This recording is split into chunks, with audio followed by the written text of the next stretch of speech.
घाती कहीं की अब ले ला ढोड़िया आम अब ले ला हो ढोड़ी चटवा तार माई के ले ला आम चोली वाला आम चोली वाला काछा वाला ले ला काछा वाला ले ला भतार के चुसना आम ले ला ताजा ताजा हाय बांगुर बेला ना आम हो काछा में भतरा के फरेला ले ला हो छिनारो मुंह में डाल के बच्चा पैदा करवा ले घोती अरे आम ले ला बेचा तानी तू मत गाओ हमार गाना गाय तू मत हमार ग्राहक पसंद कर ले गाना पर भोसड़ो ई गाना तो हमार ग्राहक पसंद अरे कर ले गोबर वाला टोली किने के लाई है नाचत के बाबू नाचत बाबू मार ब्याज बजे गोरवा कर दे ई गाना गा उहे गाना गइते हमार हम ये पहले गइती हम ये गइते न तोर माई के अरे हिले के पमंगिया तो रोज हिलेला बाबूना भतार में सवाद पहले अपन गा मैं तेरी दुश्मन ए जा सफेद ले ला आम ए मुखिया अरे ले ला हो तार माई के छिनारी पलान पर खाइबो बच्चा अरे छिनारी जब इहे खाइला से बच्चा होई त आदमी बियाह काहे के करता काहे पलंगिया पर खेला हेले आओ ले आप पहले आ मार ले माई का मार ले अरे बहुत सारी चला ले बुकी ना ले पूछ चलो ले मार साले छिनार बच्चा ए बच्चिया 10 एक लगाएंगे हमार ले हो ओने मत जा देखो बहनी हमार भातार जन खूबी बा न रिवाइटर गोली में ना होई खइबू भातार संग कच पलंग अरे ऐसे नहीं ना गरा खाला पहले चुप छिनारे हेने जाना तारू रुको हम ले ला पहले जान तो हमारा चाचा हमार अब जब आम खइबू न ले बाजिन हो खबू ना तो तुरंत मार हेने माल बा हेने जल्दी आओ हमारा अपने ना पता कर ले ला अरे आवा हो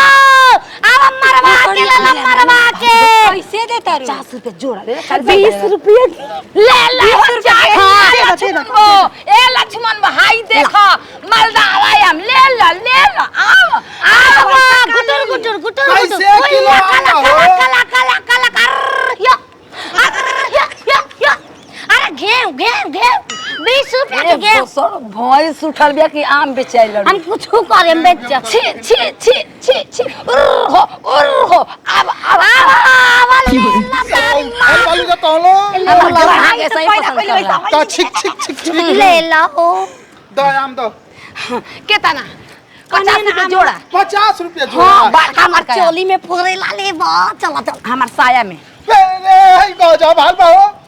साया के नीचे ठेका के दे बाई बत अरे चोली के नीचे क्या है चोली के नीचे साया में आम फरता है साया में आम फरता है आवा तू मुंह डाल के चाटल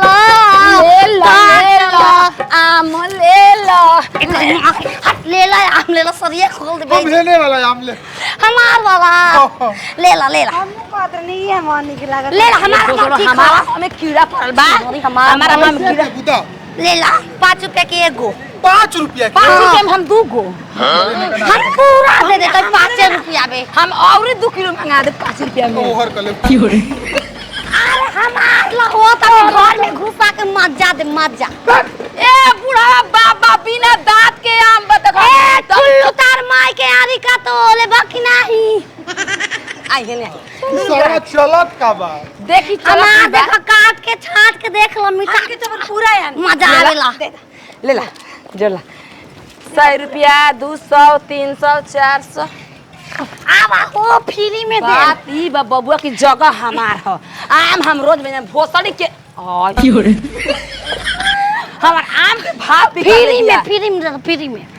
हमारे ये कम में फ्री में देना खीरी की बात पता चला लेक जा बेचा गई सर भले फ्री में बेचा जाओ लेकिन बेचा के पहले हां बेचा गई सबसे पहले राजा और भातार आई ना तो औस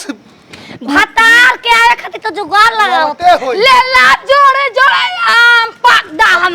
का ले भूसड़ो आपका ये भाई हमरा के आम दे दो कैसे हम देते हो तो लेते ही ना। अने टिंकू जिया इसको तो मंजन घिसे है पिया। आओ उधार के भोसड़ी उधार दहलस रे बाबू। ढेरा तू अटेंड करबो पैसा खोके ले लाया मीठा मीठा चोली वाला चलो अपने सेतिया में तेरे नाम के ए भौजाई हमके दे दो। तार भौजी बेचा गई भौजाई ना कर सकूं। हां हम एक टका लगली बेच देनी हम ओए ओ हम दे भैया बला